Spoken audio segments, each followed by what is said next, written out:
नमस्कार। आज हम बात करेंगे मोटिवेशनल सीरीज नंबर 7। और आज की सीरीज का हमारा टॉपिक होगा मेरे जीवन के आदर्श व्यक्ति। मेरे जीवन के आदर्श व्यक्ति हैं मेरे पिताजी, पूज्य पिताजी, जो हाल ही में स्वर्गवास हुए हैं। उनका देहांत 9 अगस्त 2020 को हुआ। उनके बारे में मैं थोड़ा जानकारी देना चाहूँगा। उनका जीवन चरित्र, जीवन व्यक्तित्व और जीवन के जो अलग अलग गुण हैं जो हमें सभी को अपनाने जैसे हैं, उसकी मैं चर्चा करूँगा। खास मुझे अपनाने की ज़रूरत है, उसकी मैं चर्चा करूँगा।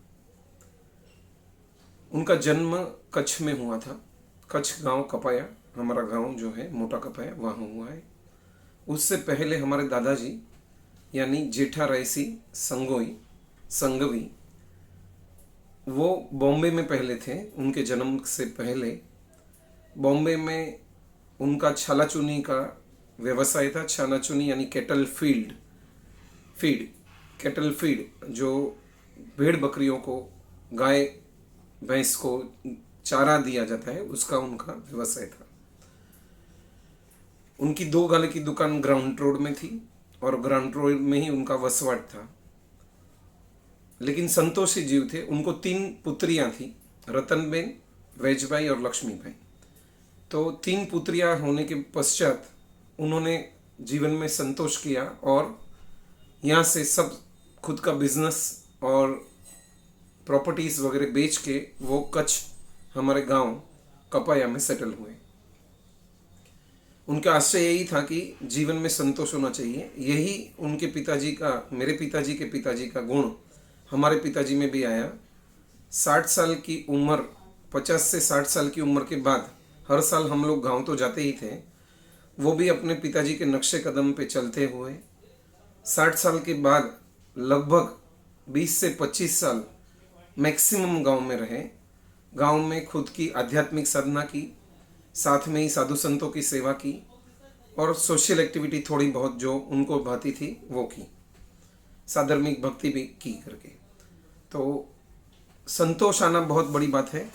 जब भी मेरे पिताजी गांव में जाते थे तो वो कभी भी कोई बिजनेस के लिए फ़ोन की सुविधा होने के बावजूद भी कभी खुद के पार्टनर्स को, अलग अलग 22 पार्टनर थे, तो 22 में से एक भी पार्टनर को कभी बिजनेस के लिए धंधा कैसा है, गिराकी कैसी है, आना जाना पैसे का कैसा है वगैरह कभी कुछ बात करते नहीं थे। हमको फैमिली में भी वो खुद फ़ोन नहीं करते थे, मम्मी फ़ोन करती थी, लेकिन वो सबके साथ रहते हुए भी दूसरा उनका गुण था to be with everybody but to be with self. तो खुद में भी रहना और खुद का साधना उनका चालू था और वही साधना उनकी अंतिम क्षणों में दिखाई दी। लास्ट दिन को उनका अनशन हुआ। सुबह में ही आईसीयू में शिफ्ट गए, हॉस्पिटल में, बॉम्बे हॉस्पिटल में शिफ्ट किए गए और खाना पीना उन्होंने बंद किया। 10 बजे मैंने जब भी फ़ोन लगाया हॉस्पिटल में, तभी 8 बजे फ़ोन लगाया, तभी शिफ्टिंग की बात हुई कि बेड नंबर 17 में से शिफ्ट होके रिकवरी बेड नंबर 30 में शिफ्ट किए गए हैं और वो आईसीयू है। तो हमने समझा कि कोई शारीरिक तकलीफ ज़्यादा है, इसीलिए उन्हें शिफ्ट किया गया है। उसके बाद जब भी 10 बजे मेरी नर्स से बात हुई तो वहाँ की नर्स ने बताया कि उन्होंने सुबह का नाश्ता नहीं किया है। उसके बाद दोपहर को मैंने फ़ोन किया तो दोपहर को भी उन्होंने कहा कि हम लंच का ट्राई कर रहे हैं, फोर्स कर रहे हैं, लेकिन वो ले नहीं रहे हैं। तो खाना पीना उन्होंने ऑलरेडी छोड़ दिया संतोष की वजह से। सबके साथ रह के भी खुद में जाना और खुद के पास जाना, प्रभु के पास जाना, यही जैन धर्म का अंतिम सभी मनुष्यों का गोल है। जैन धर्म में उसे हम अनशन तप कहते हैं या संथरा भी कहते हैं। तो उन्होंने वो बंद कर दिया और दोपहर को लगभग 2:30 बजे उन्होंने सामने से मोबाइल, खुद को यूज़ करने को आता नहीं था, तो नर्स की मदद से वीडियो कॉन्फ्रेंसिंग करने की कोशिश की। वो नहीं हुआ तो कॉमन कॉल से उन्होंने हमें संदेश दिया। 15 से 20 बार उन्होंने संथारो संथारो वर्ड बोला, लेकिन मुंह पे मास्क था। बाईपेप जब ये ऑक्सीजन चालू था, बाईपेप चालू था, तो मास्क की वजह से क्या बोल रहे वो समझ में नहीं आया। फिर उन्होंने अनशन अनशन अनशन शब्द का प्रयोग किया 8 से 10 बार करने के बाद, और मैंने स्पीकर फ़ोन में स्पीकर चालू रखा था, तो वाइफ, मम्मी और मैं सुन रहे थे वो क्या बोलना चाहते हैं। लेकिन अंतिम शब्द 30वीं बार वाइफ समझ पाई कि वो अनशन मांग रहे हैं, और मुझे भी लगा कि वो अनशन मांग रहे हैं। तो अंतिम क्षणों में भी वो खुद में गए संतोष की वजह से। 2:45 बजे, 2:30-3 बजे फ़ोन आया, और 3:30 बजे मैं बॉम्बे हॉस्पिटल गया वंस अगेन वेरिफिकेशन के लिए कि खरेखर उनको अनशन चाहिए। तो वहाँ रिक्वेस्ट नर्स को की मैंने कि अनशन उनको चाहिए, और उनकी तमन्ना ये है तो आप कृपया करके उनका बाईपेप मास्क 1 मिनट के लिए हटाइए, उन्हें क्या कहना है वो कह पाए। लेकिन नर्स ने कहा कि वो रिस्की होगा, तो हमने कहा वो हमारा फैमिली का रिस्क रहेगा, मेरा खुद का रिस्क होगा, और कृपया करके आधा 1 मिनट के लिए आप हटाएं। तभी उन्होंने मास्क वीडियो कॉन्फ्रेंसिंग में हटा के बात की कि मेरा ऑक्सीजन लेवल 45 है एंड आई वांट अनशन, मुझे अनशन दीजिए, मुझे संथारा दीजिए। 2 ही वाक्य बोले उन्होंने।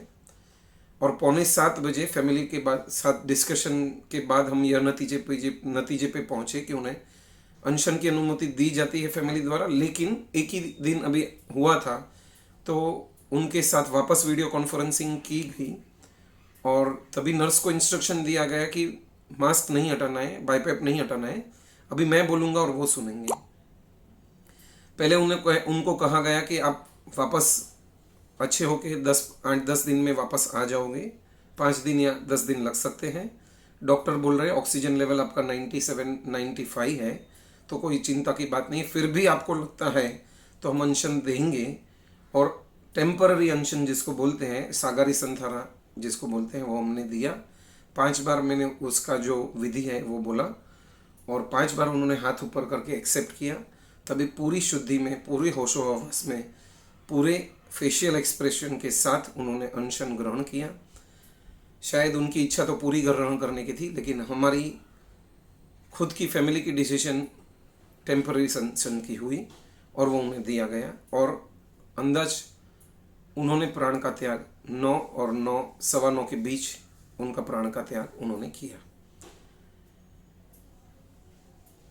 पॉइंट ये था कि उनके पिताजी भी संतोषी थे, और वो खुद भी संतोषी थे। धन की कभी लालसा नहीं रखी, धन के लिए प्रयत्न अवश्य किया, लेकिन धन ही सर्वस्व नहीं समझा। गांव में भी संतोष से रहे, और अंतिम क्षण भी संतोष में गई। तो आज हम 2 गुण उनके ग्रहण करेंगे। सबसे पहले वो अत्यंत संतोषी आदमी थे, और दूसरा खूब मेहनत करके जीवन में आगे बढ़े थे। तो मेहनत का भी उनका गुण हम अवश्य याद रखेंगे जीवन भर। आपने ये वीडियो शांति से सुना, इसके लिए सभी को धन्यवाद। जय जिनेंद्र, जय हिंद।